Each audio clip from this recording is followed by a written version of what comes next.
A very warm welcome dear students. Let us do the last part of electrostatics.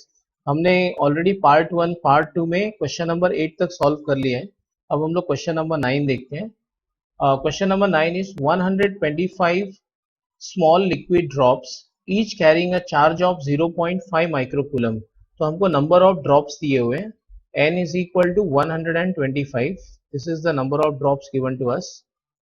Each carrying a charge of 0.5 microcoulomb. So we know the charge on each drop and each having a diameter of 0.1 meter. So we know the diameter of every drop form a bigger drop. So 125 small drops combine to form a single drop. Calculate the potential at the surface of the bigger drop. So let us see. First I'll write down the data. So data में n मतलब number of drops 125. Charge on each drop दिया हुआ है. मैंने microcoulomb को coulomb में convert कर लिया which is the SI unit of charge. Diameter is 0.1 meter. So if diameter is 0.1, definitely radius is half of that. तो हमको radius मिला 5 into 10 power minus 2. And they have asked potential on the bigger drop. Capital V मतलब potential on the bigger drop. देखो potential का straight up formula है कि the potential on the surface of a drop को हम sphere मान के काम करेंगे, right? तो the potential on the surface of a drop is given by the formula V is equal to 1/4 pi epsilon naught Q by R. तो मैं अब आपको याद रखना है कि इस फॉर्मूला में Q मतलब charge on the bigger drop और R मतलब radius of the bigger drop. और हमको डेटा में दिया हुआ है charge on the smaller drop और radius of the smaller drop. तो charge on the bigger drop तो हम बहुत आराम से निकाल सकते हैं. मैं इस इक्वेशन को इक्वेशन नंबर 1 बोल देता हूं.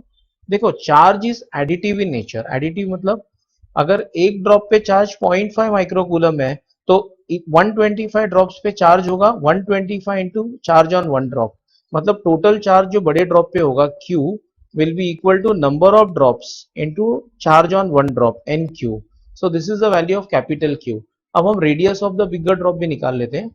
क्योंकि 125 ड्रॉप्स मिलके वन ड्रॉप बनेगा तो हम लिख सकते हैं कि volume of 125 drops, volume of 125 small drops will be equal to volume of one big drop. So therefore I can write 125 या n into volume of one small drop is 4/3 pi r cube will be equal to volume of big drop मतलब 4/3 pi r cube. n तो हम जानते हैं 125 है. तो अगर आप इसको सॉल्व करोगे तो 4/3 pi तो कैंसिल हो जाएगा और आंसर आएगा 125 r cube. 125 r cube will be equal to capital R cube. Taking cube root on both sides, अगर हम दोनों तरफ cube root ले तो आंसर आएगा capital R is equal to 5 times of small r.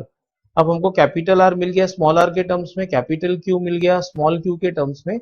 अब हम लोग सब्सटीट्यूट करेंगे इक्वेशन नंबर 1 में. So let us substitute in equation number 1. Substituting in 1, तो अब हम सारे वैल्यूज को इक्वेशन नंबर 1 में सब्सटीट्यूट कर लेंगे. तो V will be equal to 1/4 pi epsilon naught. Q के जगह पे मैं लिखूंगा NQ डिवाइडेड बाय R के जगह पे मैं लिखूंगा 5R. राइट. अब हमको सिर्फ इसको वैल्यू सब्सटीट्यूट करना है और आंसर आ जाएगा. So let me substitute the values. If you do this calculation the answer will be V equal to 225 into 10 power 4 volt, जिसको ऐसे भी लिखा जा सकता है V is equal to 2.25 into 10 to the power 6 volt. So ये हमारा final answer है. Right. Let us move to the next question, question number 10. Question number 10 देखो क्या है. The dipole moment of water molecule is 6.3 into 10 power minus 30 coulomb meter. A sample of water contains 10 power 21 molecules whose dipole moments are all oriented in an electric field of strength 2.5 into 10 power 5 Newton per coulomb. मतलब ये जितने भी molecules हैं सारे के dipole moment एक ही direction में arranged है, ये वो कहना चाहते हैं. राइट. तो अगर एक मॉलिक्यूल का डाइपोल मोमेंट इतना है तो 10 पावर 21 मॉलिक्यूल्स का टोटल डाइपोल मोमेंट कितना होगा. मतलब एक मॉलिक्यूल का इतना है तो 10⁻21 मॉलिक्यूल्स का कितना होगा वो हम बड़ी आसानी से निकाल सकते हैं दोनों को मल्टीप्लाई करके. तो मैं यहाँ पे लिख देता हूँ कि dipole moment of water P, capital P, dipole moment of water capital P will be equal to 10 power 21 into dipole moment of one molecule, that is 6.3 into 10 power minus 30. मैं इसलिए ऐड कर सकता हूं बिकॉज सारे dipole moments एक ही direction में है। तो ये आंसर आएगा 6.3 into 10⁻⁹ coulomb metre. Fine. Now electric field की स्ट्रेंथ दी हुई है। इलेक्ट्रिक फील्ड की स्ट्रेंथ है 2.5 into 10⁵ newton per coulomb. That is electric intensity is given as 2.5 into 10⁵ newton per coulomb. Question पूछा है calculate the work to be done to rotate the dipoles from their orientation θ1 equal to 0 to 1 in which all the dipoles are perpendicular to the field, that is θ2 equal to 90। मतलब work done in rotating a dipole. तो देखो ये direct question है और इसका direct formula है work done in rotating a dipole. Work done in rotating a dipole is given by the formula PE cos θ1 minus cos θ2। In this formula θ1 is the initial angle and θ2 is the final angle। तो initial angle 0 degrees है और final angle 90 degrees है। तो work done का answer आएगा W is equal to P 6.3 into 10⁻⁹ E दिया हुआ है हमको, that is 2.5 into 10⁵ into cos 0। देखो पहला एंगल 0 है और दूसरा एंगल 90 है, तो कॉस 0 माइनस कॉस 90। अब ये ब्रैकेट में आप टर्म्स को अगर इवेल्युएट करो तो cos 0 1 होगा और cos 90 0 होगा। तो सॉल्व कर लेते हैं इसको।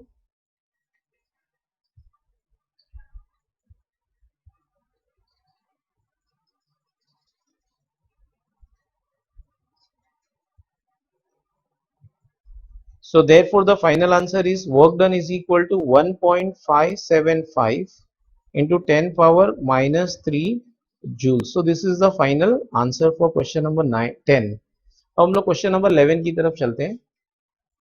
A charge 6 microcoulomb is placed at the origin and another charge -5 microcoulomb is placed on the y-axis at a distance of 060।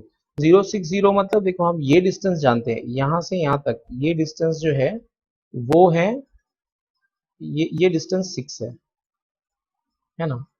6 मतलब इस पॉइंट का y कोऑर्डिनेट 6 है, तो इसका मतलब इसका x कोऑर्डिनेट और y कोऑर्डिनेट 0 दिया हुआ है, तो it lies on the y axis at a distance of 6। Now question is calculate the total electric potential eight A point P whose coordinates are 8 0 0। देखो y कोऑर्डिनेट 0, z कोऑर्डिनेट 0, मतलब ये x axis पे lie करेगा and at a distance of what, at a distance of 8। तो ये distance जो है वो 8 है। सो फर्स्ट पार्ट कर लेते हैं, calculate the electric potential at point P। अब यहाँ पे पोटेंशियल किसके वजह से होगा, because of 6 microcoulomb and because of 5 microcoulomb. और पॉइंट P की डिस्टेंस इस चार्ज 5 माइक्रोकूलम से कितनी होगी, देखो ये यहाँ। And by Pythagoras theorem AP will be equal to what, 10। AP 10 होगा बाय पाइथागोरस थ्योरम। मैं बाद में मैं यहाँ पे लिख देता हूँ। सॉल्व कर लेते हैं पार्ट ए को सॉल्व कर लेते हैं। So solution of part A. Okay. By Pythagoras theorem, AP square will be equal to 6 square plus 8 square। Okay तो ये होगा 100। तो AP का आंसर आएगा AP will be equal to 10 meter. देखो सारे डिस्टेंसेस SI में दिए हुए हैं, तो AP 10 मीटर हो गया। अब हमको क्या करना है, हमको पॉइंट P पे इलेक्ट्रिक पोटेंशियल निकालना है। First because of 6 microcoulomb and then because of 5 microcoulomb, और दोनों को ऐड कर देंगे और हो जाएगा। एक काम करते हैं, इसको मैं Q1 बुला लेता हूँ, 6 माइक्रोकूलम को Q1 और ये जो 5 माइक्रोकूलम है इसको Q2 बुला लेते हैं, राइट। तो what I will get, the electric potential at point P will be electric potential due to first charge, that is 6 microcoulomb, plus electric potential due to second charge। Potential का formula है 1/4 pi epsilon not into Q by distance. अब अगर point P की distance Q1 से देखी जाए तो 8 है, और plus 1/4 pi epsilon not Q2 by point P की डिस्टेंस अगर -5 माइक्रोकूलम से देखी जाए तो 10 है। So this will be equal to ये 9 into 10⁻⁹, 1/4 pi epsilon not common ले लेता हूँ। Q1 का वैल्यू है 6 microcoulomb, that is 6 into 10⁻⁻6 by 8। Okay plus 1/4 pi epsilon not common ले लिया मैंने, 9 into 10⁻⁹। Q2 की वैल्यू है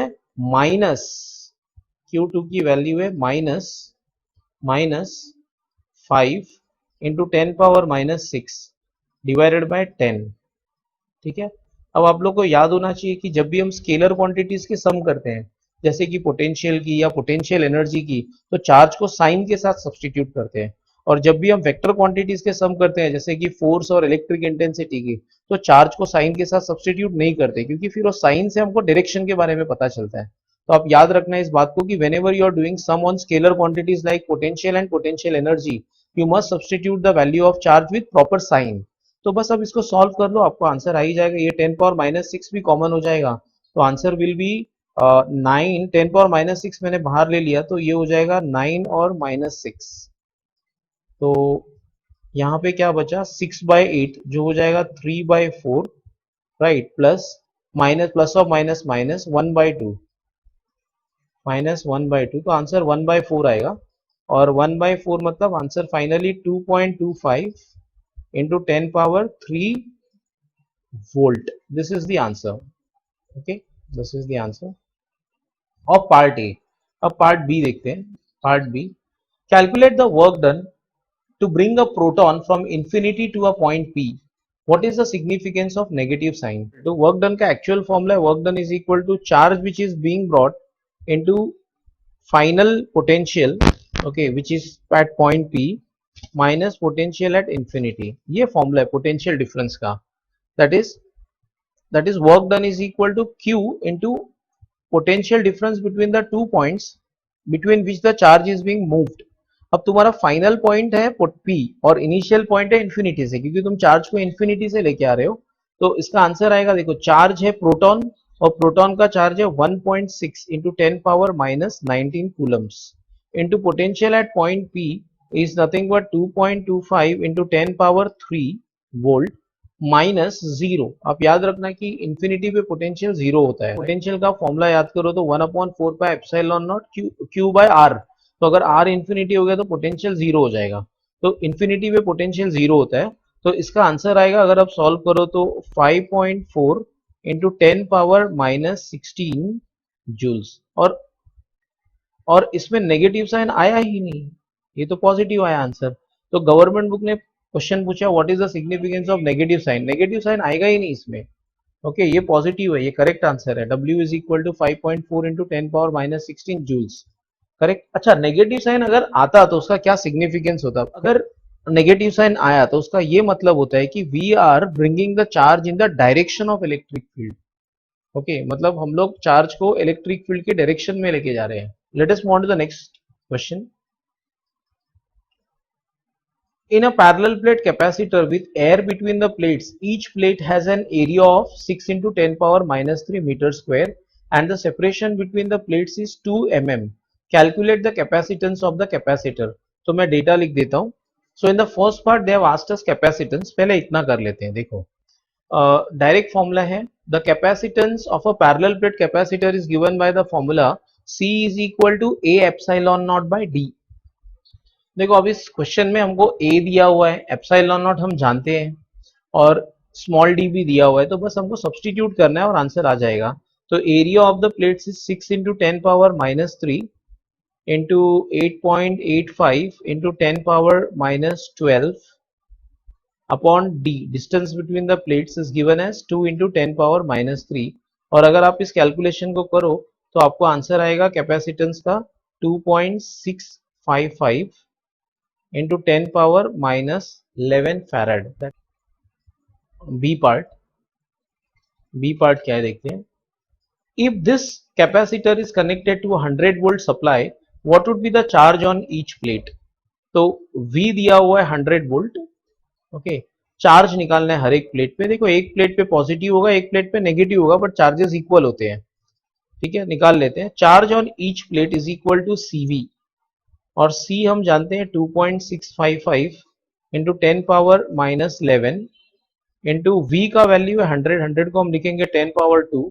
तो charge will be equal to 2.655 into 10⁻⁹9 coulomb. This is the answer, right. अब सी पार्ट देखते हैं क्या है। C part, the C part is how would charge on the plates be affected if a 2 mm thick sheet of K equal to 6, देखो ध्यान से, 2 mm thick mica sheet, अब distance between the plates था 2 mm और आपने mica sheet जो डाला उसका भी थिकनेस है 2 mm। मतलब ये कौन सा सिचुएशन हुआ कि the gap between the plates is completely filled और के दिया हुआ है 6। तो के दिया हुआ है 6 एंड सबसे इंपॉर्टेंट इंफॉर्मेशन है the voltage supply remains connected. तो आपको याद रखना है since voltage supply remains connected, voltage supply remains connected, V will be constant। तो पोटेंशियल डिफरेंस कांस्टेंट होगा। हम जानते हैं formula Q is equal to CV और अगर V कांस्टेंट है तो Q is directly proportional to C। ठीक है, Q is directly proportional to C। अब क्या होता है डाइइलेक्ट्रिक डालने से हमारा कैपेसिटेंस K टाइम्स बढ़ जाता है। By putting dielectric, by putting the dielectric completely fill किया ना, the capacitance will increase by K times। We know that charge is directly proportional to C। अगर C हो गया K times तो Q भी हो जाएगा K times। That is the new charge Q dash will become K times of initial charge। That will be equal to 6 into 2.655। देखो initial charge हम already जानते हैं into 10 power minus 9। So if you solve this you will get the answer as Q dash will be equal to 15.93 into 10 power minus 9 coulomb. तो ये हमारा final answer है। Now let us move on to the next question and the last question. Question number 13, find the equivalent capacitance between P and Q given area of each plate is A and separation between the plates is equal to D। ठीक है, देखो अगर आप first diagram देखो, इसको मैं diagram 1 नाम दे देता हूं और इसको डायग्राम 2 नाम दे देता हूं। ठीक है, तो अगर आप फर्स्ट डायग्राम को देखो, consider first case 1, the diagram number 1। ठीक है, तो अगर आप देखो तो आप इसको क्या मान सकते हो, there are 3 capacitors which are connected in series. तो अगर मैं इसको रीड्रॉ करूं तो ये कुछ ऐसे बनेगा डायग्राम, कैपेसिटेंस C1, C2 और C3 और ये तीनों के तीनों सीरीज में कनेक्टेड है। तो ये C1, ये C2 और ये C3। अच्छा, सबकी एरिया तो A है लेकिन डिस्टेंस अलग अलग है और डाइलेक्ट्रिक कांस्टेंट अलग अलग है। इसका डाइलेक्ट्रिक कांस्टेंट है 1, इसका डाइलेक्ट्रिक कांस्टेंट है 3 और इसका डाइलेक्ट्रिक कांस्टेंट है 6।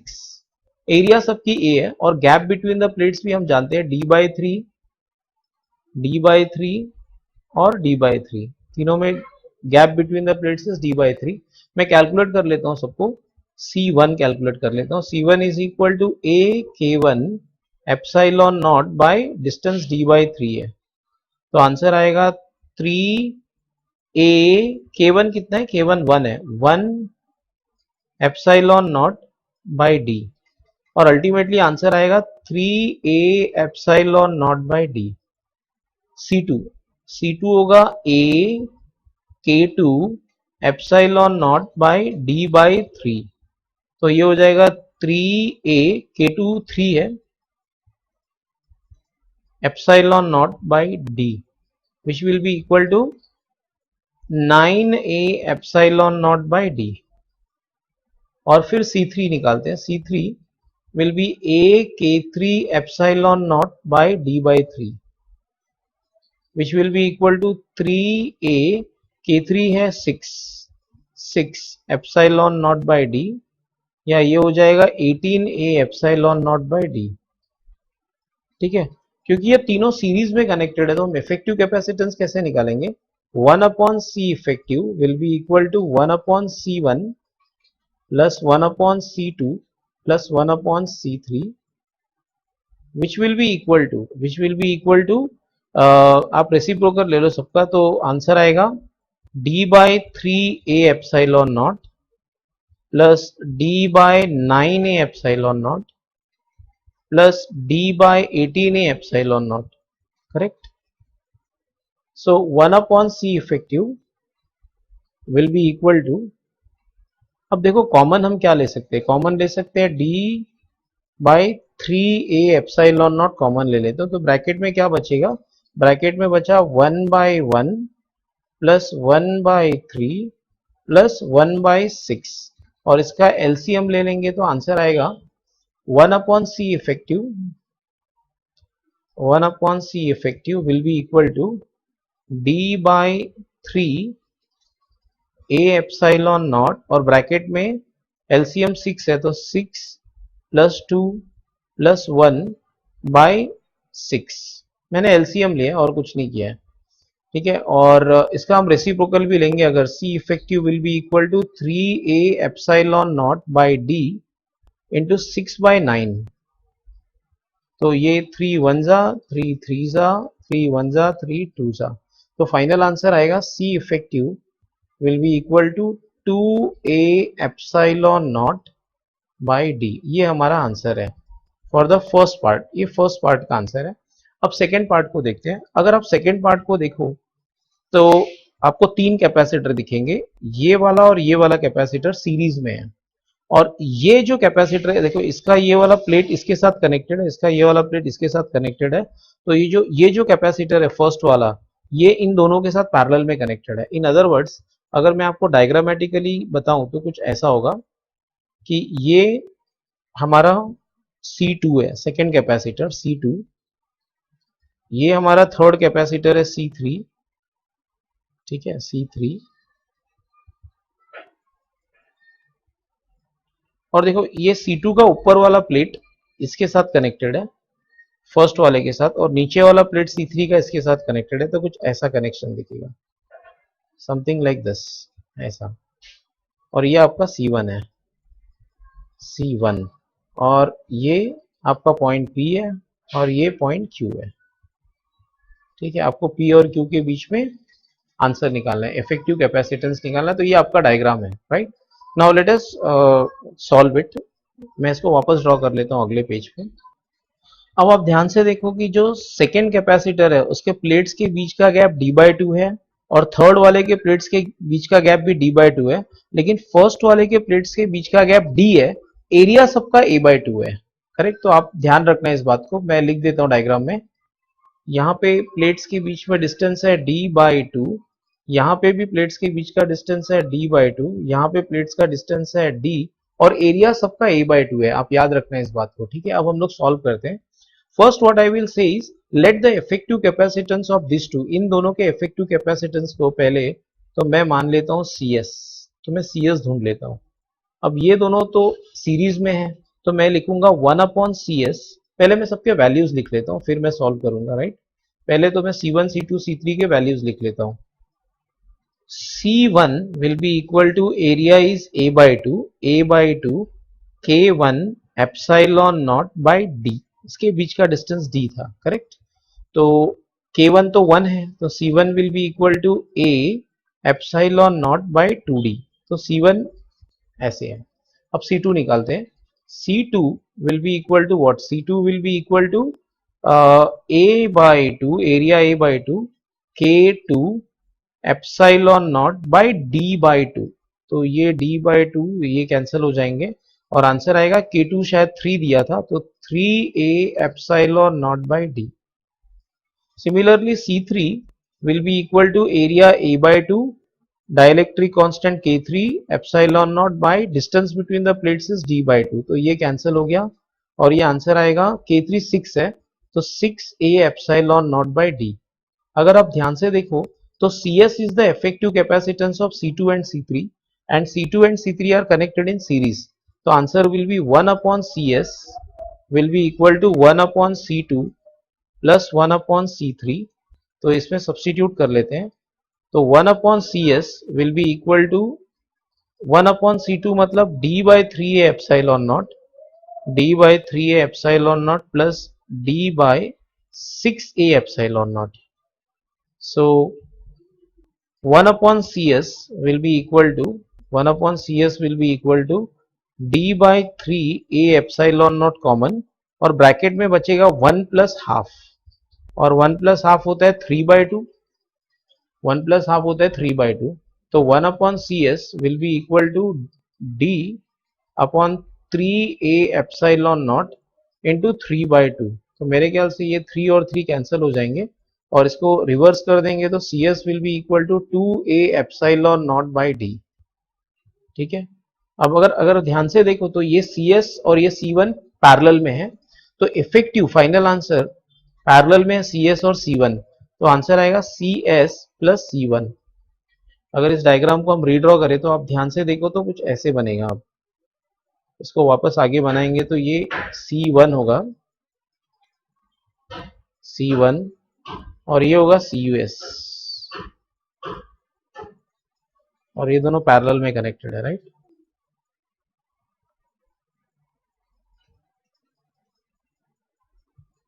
तो बस ऐड कर लो, this will be equal to 2a epsilon not by d plus C1 तो ये आंसर आएगा 2a epsilon not by d। तो C1 इज nothing but what, 2a epsilon not by d। So अगर हम दोनों को ऐड करेंगे तो फाइनल आंसर आएगा C effective will be equal to 4a epsilon naught by d. This is the final answer in the second case. So thanks for watching the video. Do subscribe the channel and share video with your friends. Thank you.